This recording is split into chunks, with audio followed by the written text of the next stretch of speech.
मैं आपके गांव की पंचायत में कह के जा रहा हूं कि ये कानून वापस आवेंगे। ले आ नहीं सकते वो अनबोला में कोई कृषि मंत्री का मुंह तो थोड़ी लग रही है कोई बात। इसके नाम बदल देंगे, गलदू का नाम रामफल में हमारे साथी फंस रहे। अपने देश के 18,000 के ऊपर बच्चे हैं जो पढ़े लिखे बच्चे हैं, वह पढ़ाई करने खातिर गए, क्योंकि हमारे यहाँ तो MA20 जो बालक कराया करता 10 लाख रुपये फीस थी, पीछे 2 साल पहले उसको 50 लाख कर दिया। क्यों कर दिया? क्योंकि इनको पता चल गया भाई गांव में तो लड़की ने कोई MA20 बनने लग गया, गाँव में एक एक दो जान लगे, वो फीस हमारी पहुंच से दूर बना दी। यूक्रेन में MA20 के बहुत सारे कोर्सेस हैं जो आधे खर्चे में पूरे हो जाए आसानी से। इसलिए हमारे बच्चे हम मर पढ़ के न इकट्ठे करके उन बच्चा ने वहाँ भेजा। अभी वहाँ हालत ये है, भारत देश जिसका मोदी है को मैं सारे संसार के फैसले मैं करूँ। जब संयुक्त राष्ट्र संघ में जब वोटिंग हुई, हमारा देश की यह औकात भी नहीं थी कि एक तरफ या तो यूक्रेन का साथ दे दो या उन नाटो वाले का अमेरिका का साथ दे दो, जिनसे नमस्ते लंदन नमस्ते अमेरिका करवाया करता। कहीं तो फैसला लो। हालत इसके जो मोदी जी का जो फैसला था कि हम वोटिंग में भाग नहीं ले रहे, उस फैसले से 2 घोड़िया का सवार के टांग पट्टिया करें। उस फैसले से यूक्रेन की सरकार के पास ये मैसेज गया कि मोदी जी तुम्हारे खिलाफ है। जो थोड़ी बहुत मदद वहाँ के लोग जो है हमारे छात्रों के हमारे भाइयों की मदद कर रहे थे, वो मदद करना छोड़ गए। कोई पास के देशों में पड़े हैं, कोई कहीं पड़े हैं, कोई बैंकरा में पड़े हैं। इन सब साथियों को वापस जिंदा लाने के लिए, इनकी आवाज उठाने के लिए कल दिल्ली के विदेश मंत्रालय का घेराव हम करेंगे। जो साथी आपका रिश्तेदार प्यारा आप नहीं जा सकते हो, दिल्ली के अंदर कल 11 बजे विदेश मंत्रालय घेराव हम इन बातों को लेकर करेंगे। आप सब साथियों से निवेदन है, अपनी फेसबुक पे अपनी ID के ऊपर कम से कम अपने ग्रुपा में इनकी आवाज़ जरूर उठाओ। बहुत ज़्यादा जरूरत है, वहाँ अपने बेटे अपने भाई हैं, अपने रिश्तेदार हैं ये। और या जो या चाल रही नहीं गाड़ी खड़ी उनसे 10 मॉडल न काटने की कर रहे हैं। किसकी कटेगी? या 10 मॉडल हमारी कटेगी, या मुश्किल तो 2 लाख की 3 लाख की कोई साधन रिश्तेदारी हम जान खातर जोड़ा उन्हें काटने की कर रहे हैं। आज करनाल के अंदर आंदोलन चल रहा है इस पे किसान यूनियन का। अगर ये नहीं मान दे, जल्दी ही कनाडा की तरह जुगर कनाडा में ट्रका लेना, प्रधानमंत्री का आवास गिरा ना कोई फैसला इसके विषय पर भी लेना पड़ेगा। केवल किसानी के मुद्दे नहीं, सरकार को हर मुद्दे के ऊपर पीछे धकेलना पड़ेगा। सरकार के पैरेलल सरकार बन के आपको खड़ा होना पड़ेगा। बहुत सारे साथी ये बात कहे ना, सरकार के पैरेलल खड़ा सरकार बन सके। देखिए जिनको आपने हरेंगे उड़ा रखे हैं, देखो ये मेरे साथ में बैठे हैं। मैं गर्व के साथ कहता हूँ ये सरकार बैठी है आपके बीच में। और ये सरकार क्यों है? ना इनने कोई टोल वाला टोकदा, ना इनने कोई तहसीलदार रिश्वत खातर टोकदा, ना कोई DC SP का ऑफिस में जाना हो। ये सीधे लात मार की भीतर बढ़े बड़ा भगती बढ़ते हो गए।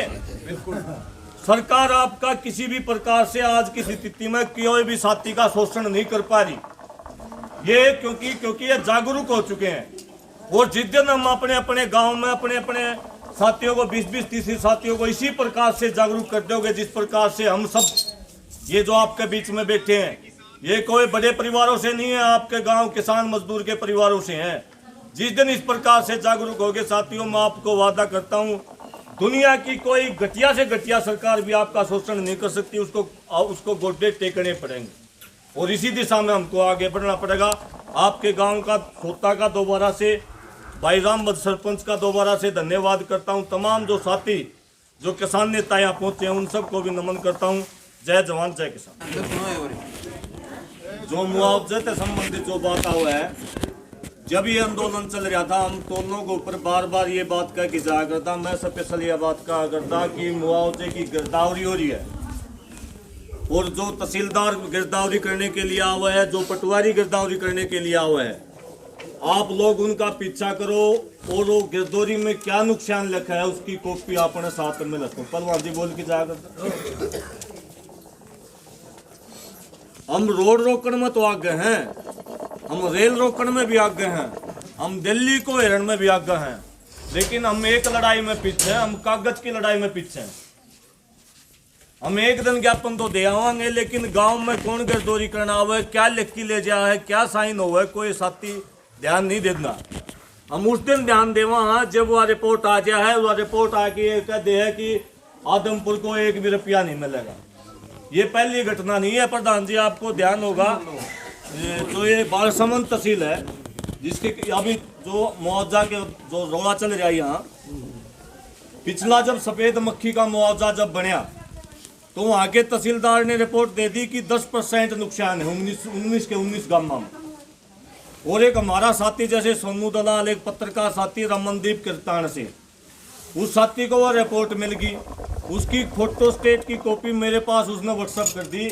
उस तहसीलदार ने लिख रहा है क्या भाई इस गांव में भी 10% नुकसान है, इस गांव में भी 10% नुकसान है, इस गांव में करीब 2020 का थी। हाँ, तो हमने वहाँ घोषणा करी सोशल मीडिया के माध्यम से, हमने वहाँ तहसील को घेरा और वहाँ के तहसीलदार से पूछा भाई ये कैसे संभव हो सका है कि मक्खी ने खाया।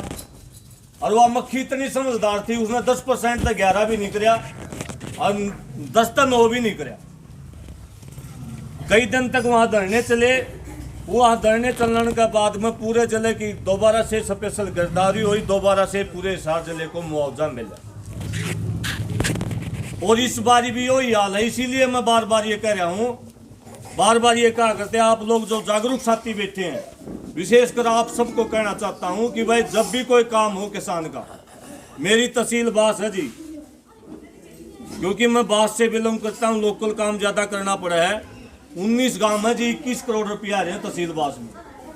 मेरा गांव सिसर है, एक अगर गांव का प्लाट भी खाली बच जाना, और के कपास की बात करे हो आप, धान का भी एक पेटा का जो मुआवजा नहीं मिला है, अगर किसी ने मकान भी नहीं बना रखा है उसकी जगह का भी मुआवजा लेंगे, और 2 तरह का मुआवजा लेंगे। 18,000 तो रुपये आ रहे हैं बीमा के जी, और 12,000 रुपये किलो के आ रहे हैं धान के भी, कपास के भी।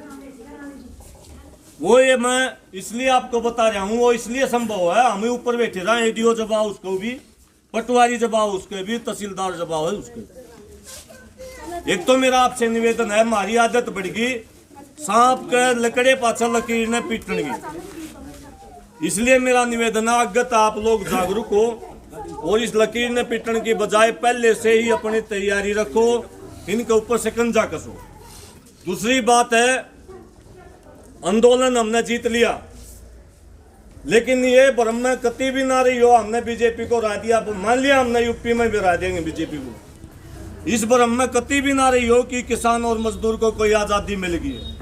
केवल लड़ना सीख गया है, जितना सीख गया है।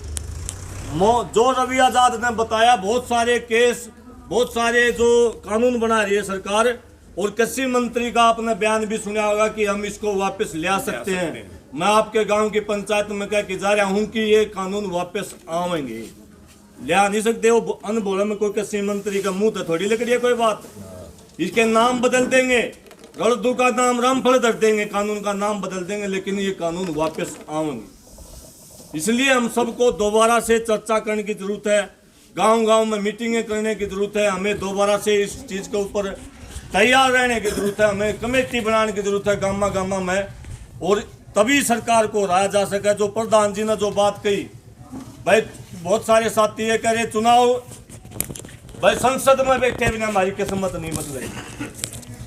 संसद में जाने के लिए आपको 100 साल भी संसद में नहीं बढ़ने देंगे ये लोग। पैसे से बहुत मजबूत हैं, इनके पास चर्चे पर्चे खर्चे बहुत ज्यादा हैं, लेकिन संसद के ऊपर अगर नजर रखेंगे, जिस प्रकार से हमने दिल्ली में संसद को उल्टा धकेला, इसी प्रकार से अगर हम इकट्ठे रहे तो ये संसद में बैठने वाले लोगों को हम सीधा कर सकते, और वो तभी हो सके जब हम सारे साथी एक साथ मिल के काम करा, हम भाईचारा बना के रखा, तभी ये संभव है।